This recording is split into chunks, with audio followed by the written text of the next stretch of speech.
in computer science. So you can come out and be a Java programmer or .NET programmer, but you're competing with people who've been doing it for 20 years. Or you can come out and learn a new technology, whether it's blockchain or AI, or there's plenty of new technologies around. So you can quickly establish yourself as an expert, even globally. Like there's plenty of people who are focused on a particular area and establish themselves. But really the best way to learn is to do something. So create your little side project, try and actually build something is the best way to learn. That is Nick Addison, and this is episode 13 of the Blockchain Pro podcast.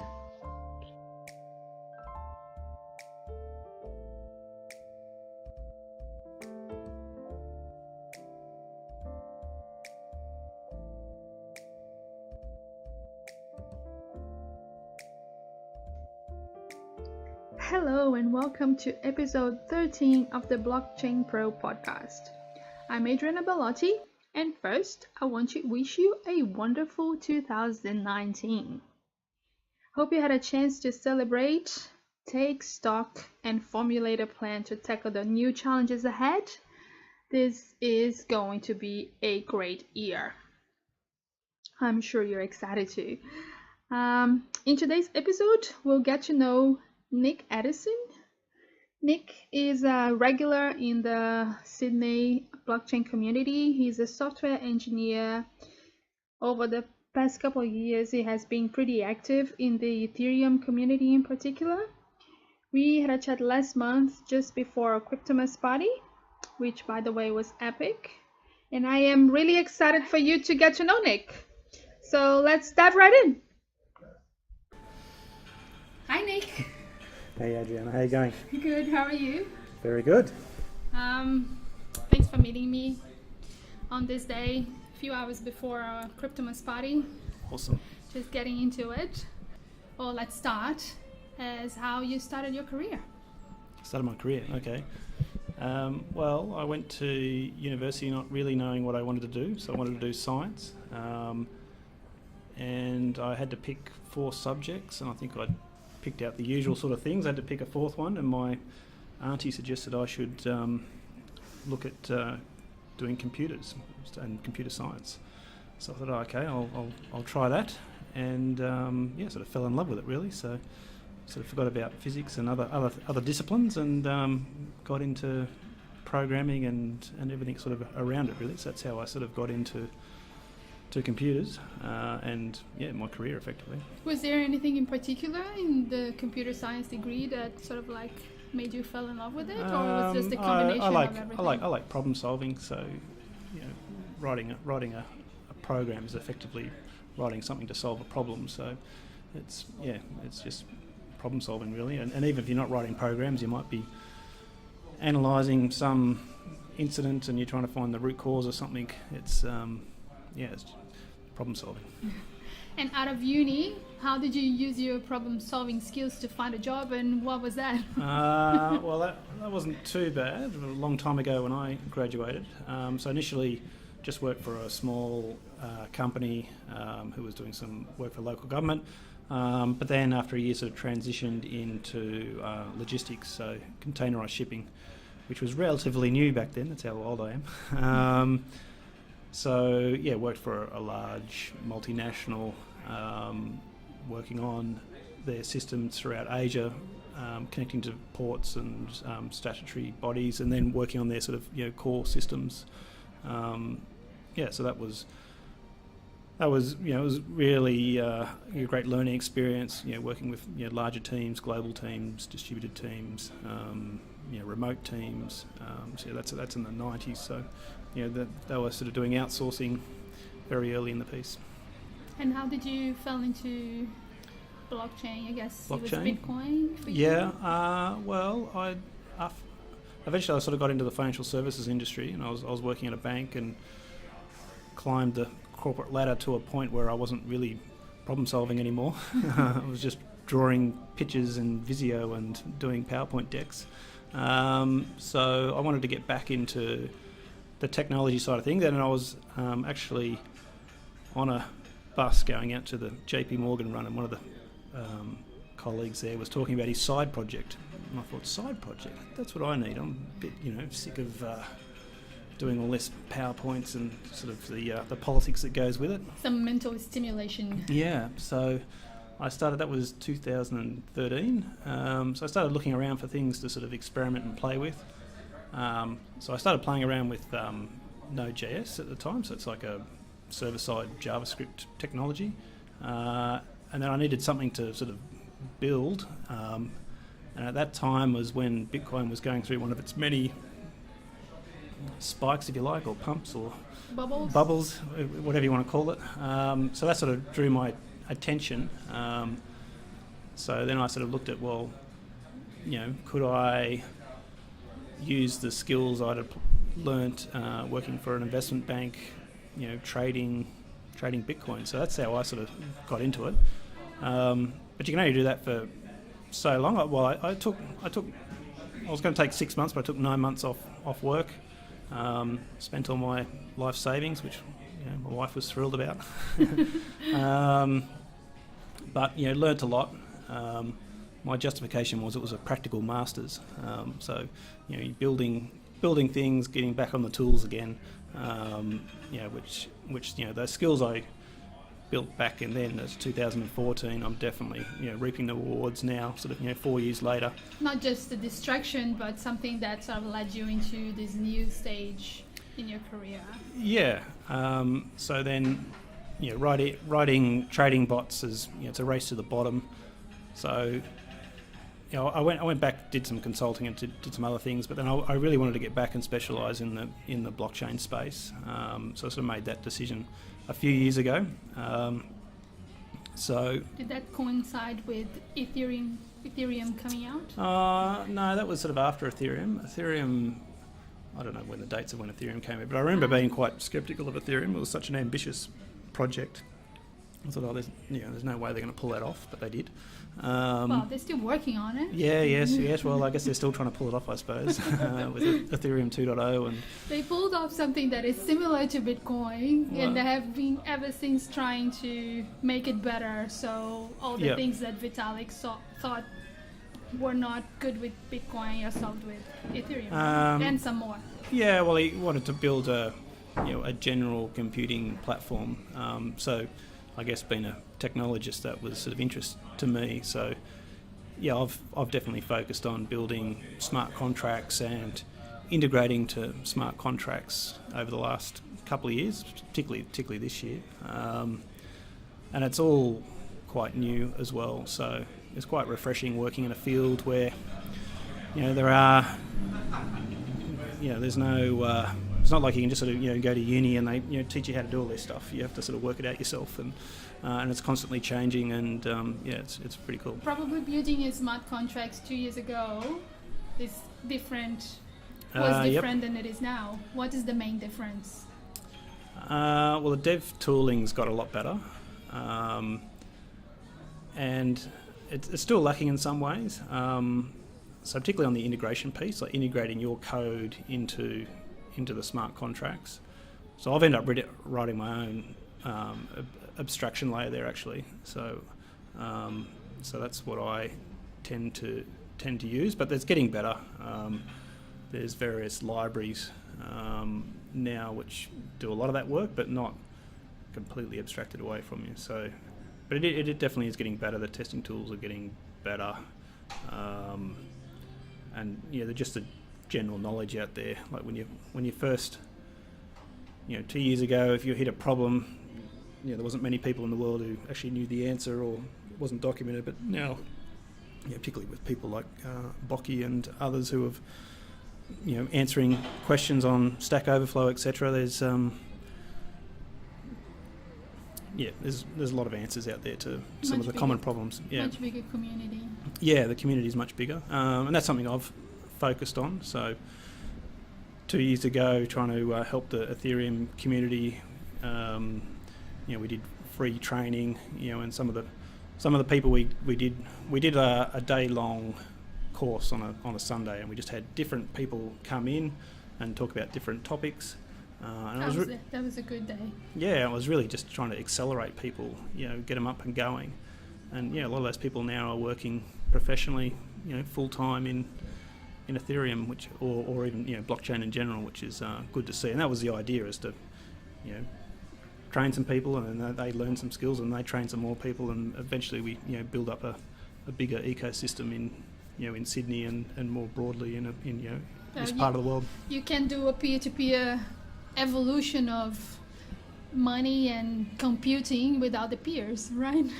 We need to have more and more people in the space. Yeah, definitely. The more people get sort of educated and building stuff, and it's quite. And a lot of people have got different ideas, so you can. Well, and you also get a lot of feedback as well. So,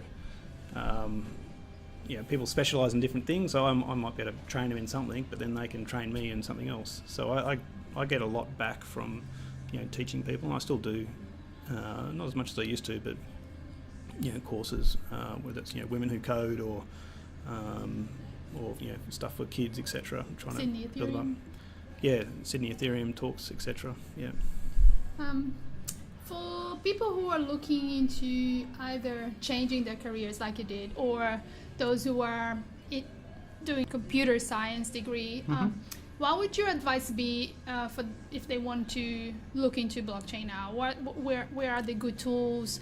Is Ethereum the way to go, or are there other blockchains that they can explore? How do you feel like the space is looking now? Well, it's big and complicated, I guess. So it's probably a bit daunting for someone coming in. I'm biased. I'm in the Ethereum space, so it's probably got the biggest it does have the biggest developer community around it and the biggest amount of resources around it. But that's not to say someone shouldn't be looking at some of the other blockchains or technologies, whether it's Bitcoin or other things. It might even be that the newer ones have more opportunities to. Correct. And more things need to be done. That's right, and less knowledge about it.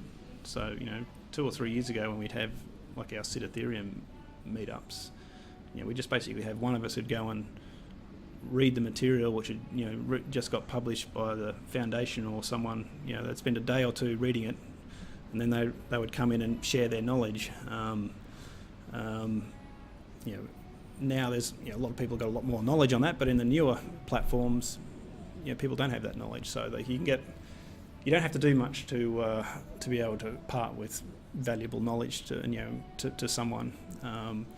But definitely, if you're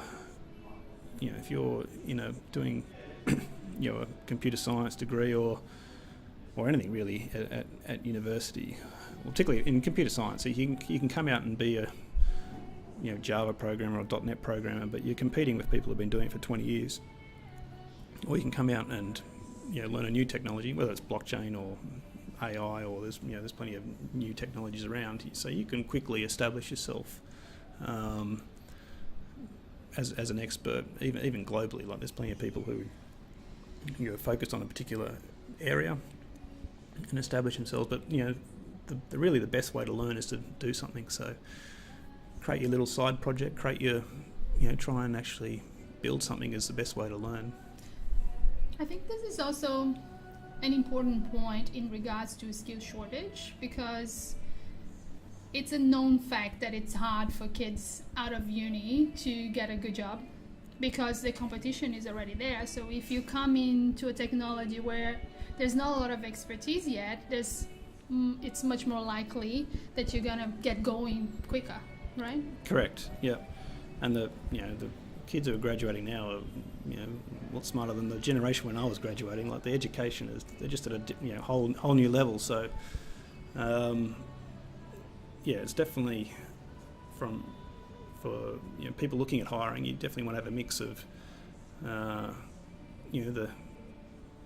the new. They don't have to be young. You could have, as you say, people changing career, but you could have new people with sort of new, fresh ideas and ways of thinking, as well as old war horses who've been in plenty of battles and got plenty of scars and experience. Yeah, that's right. And they've got experience and can see things which some of the less experienced people mightn't have seen. But you really need a good mix. You want some good diversity in your team. Where is a good place to go look for resources? What, developer resources? Yes. Well, it depends on. So if you. Let's talk about Ethereum because Yep. that's your specialty. So the Ethereum Foundation used to have some good resources, but I think they're a bit out of date now. Like if you want to learn programming smart contracts, then the Solidity programming manual is probably the best spot. That's sort of where I went to, and it's got bigger now, so you used to be able to get through it reasonably quickly. So, but still, that's where I would start. And then it depends on what you're interested in. Like there's different libraries for different technologies. So if you're a Java person, you've got ConsenSys, Web3j library. If you're a .NET person, you've got Juan Blanco's Ethereum library. There's a number of different JavaScript ones. So it sort of depends what you do. If you're a front-end person, then you want to be looking at wallet integration and what's the user experience of working with blockchains, working with transactions and events.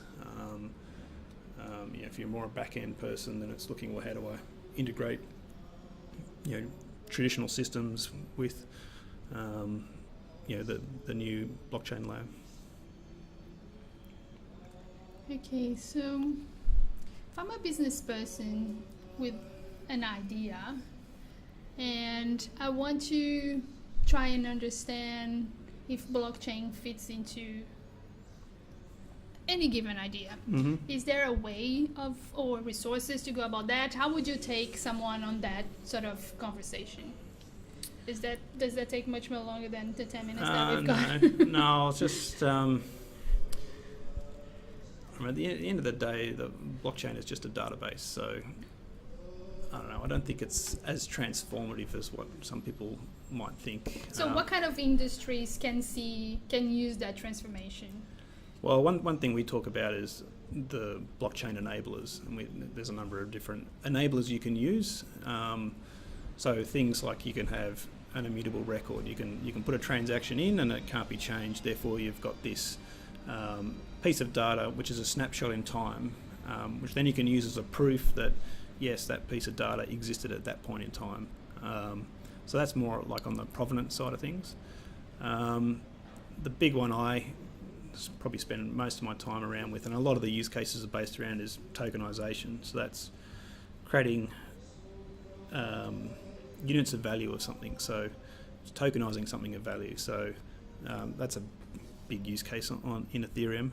So whether that's security tokens, which is what I'm sort of working professionally on now, or it's sort of more abstract things, utility tokens or loyalty points type things.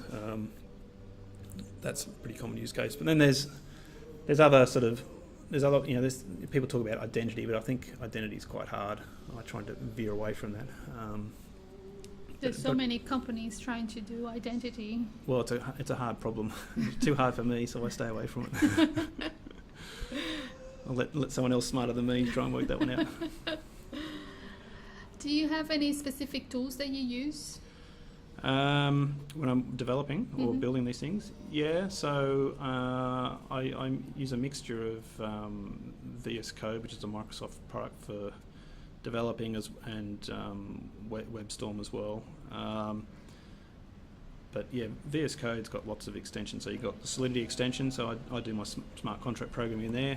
Remix is a good one. So if you're looking at learning, Remix is an online, I guess you could call it an integrated development environment, I suppose. But it's an online editor where you can compile, build and run Ethereum smart contracts. So that's definitely, and when I do my tutorials or training sessions, we just use Remix and just do live coding sessions. So you don't have to install anything on your computer, and you can be up and running.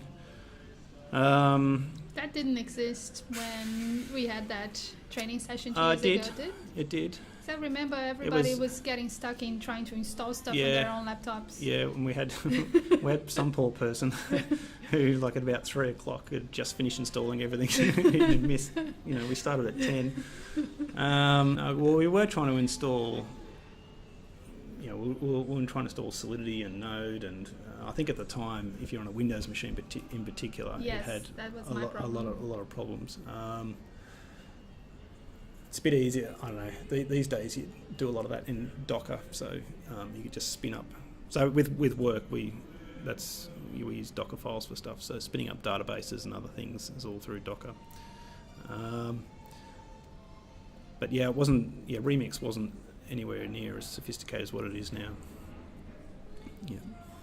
Because we're in December, Mm-hmm. although this episode's probably gonna be published in January. Yeah.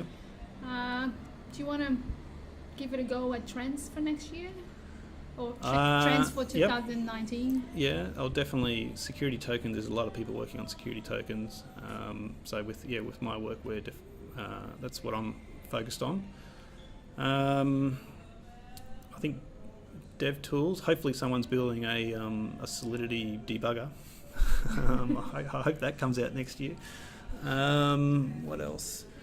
There's obviously in the Ethereum space there's a lot of work to be done on Ethereum 2.0, and I guess we're sort of lucky in Sydney that we've got one of the teams there, the Sigma Prime guys working on that. So we're lucky that we can pick their brains locally and keep they're very good at sharing information about what's happening in that space. So that's definitely one to watch, although that's going to take many years to actually implement. I think you'll see more corporates and governments doing real things, hopefully. There was quite a few things announced. Last year there was a lot of proof of concepts and stuff. This year there was people putting stuff live in production, which was good.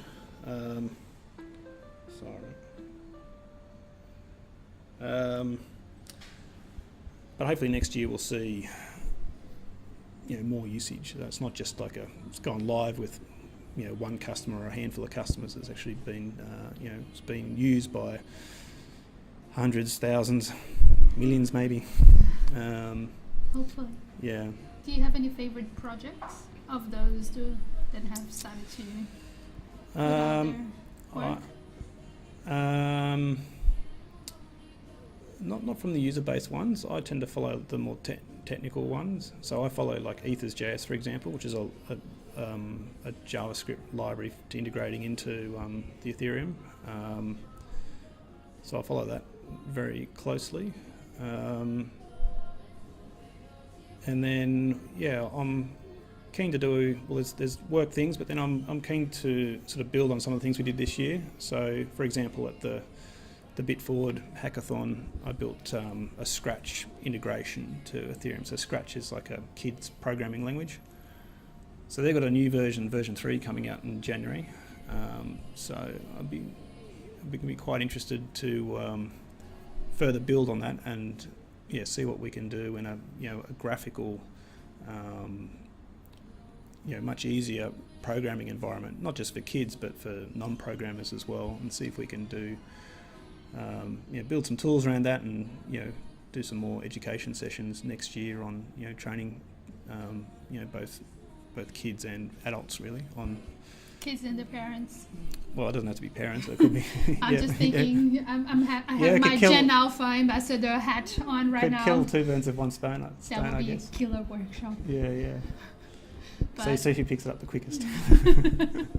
They did do a blockchain for kids workshop earlier this year with the bitfwd guys, where they had the kids running around like doing the football ConsenSys field with the parents, and they were explaining the middleman with the lollies. Whenever the lollies went through the middleman, they would get less lollies on the other way, and that's a quick way of explaining a concept that most people still grasp to understand. Well, I had my son and his mate, so they're 11 at the hackathon. So I was introducing them to tokens, and so they were building in-game tokens. So they've got these Scratch games, and they're quite good at building stuff with Scratch. But through integrating through into these tokens, they could have gold and metal and other things. But it was quite funny. I purposely created inequality, just just to get them experimenting. So I said, I need to mint some diamonds. How many diamonds do you like? Oh, I'll have 10. Okay, there you go. You can have 10, and I'll give the other person 10 million. And then the horror. What? That's not fair. I only got 10, and he's got 10 million.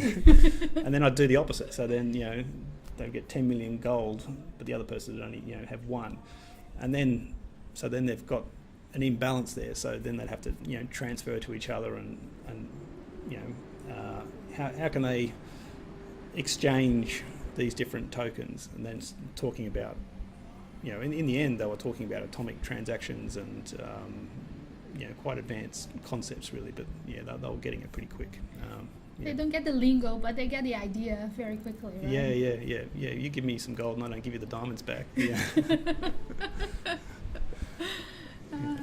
That's awesome. Any final words of wisdom? No, I think if you're looking at getting into the space, there's not just developers, there's design side of things, there's operational parts to it. Like the operational side of things still needs a lot of work. The economic side of things, the crypto economics, which is definitely not an area I'm across, but it needs people focused on that, and the incentives of these different systems, and making sure they perform as they're intended to. So I think there's plenty of stuff to be done, or even just looking at how distributed teams can work and collaborate. It's quite fascinating, the different models, some of the the teams working in this space, well, not just in blockchain space, but in general sort of technology, are operating with the newer technology and sort of moving away from the the more traditional let's all work in the same office and 9 to 5 type thing, to being remote first and all over the world. Yeah, I doubt that your kids are gonna work in the same office 9 to 5. Well, not when they see me working in an office in the backyard. I'm pretty sure they'll want I think more and more we're moving into, not just because it's inefficient, but also it's not environmentally friendly. We're getting on cars, driving to work, wasting time. Yep. And when you could do that once a week at any location. Yeah, and the technology is getting much better. So, I mean, I work for a remote first company, so we use Zoom, so you can zoom into someone, you can be looking at their screen, helping stuff, or you can get, you can ping someone else and say, oh, can you look over my shoulder? And it's it's actually easier for them, rather than sitting next to you, it's actually easier them sitting on the where it could quite literally be on the other side of the world. They can see your screen, and you can interact together on documents, and it's very good. I mean, there's definitely value to be had in meeting in person, and you do miss some of the the body language and stuff, but I'm a big fan of the remote first. Me too. Awesome, thank you so much. No problem, thank you. And big night tonight, eh? Big night tonight, but for you guys who are listening, it was a month ago. We already had our hangovers. We're talking to you from the past. Talk to you soon. Thanks. Thank you. That was the wonderful Nick Addison. Hope you enjoyed our chat, and if you have any questions, do get in touch with Nick. He's pretty active on Twitter @Nadison, NADDISON, and also on the Sydney Ethereum Telegram chat. I will put both links in the description just for you, and my details will be there too, so feel free to drop me a line with comments, suggestions, tell me what's on your mind. I really dig getting feedback from you guys. If you had a good time listening to this, please like it, and if you haven't done so yet, subscribe. That will ensure you get all future episodes. Lastly, I will be eternally grateful if you could take a couple of minutes to write a review. It is the most helpful action you can do for me and for those who are yet to find the show, because that really helps with the ranking. Thank you heaps for listening and for being here, and I will see you at the next block. Bye!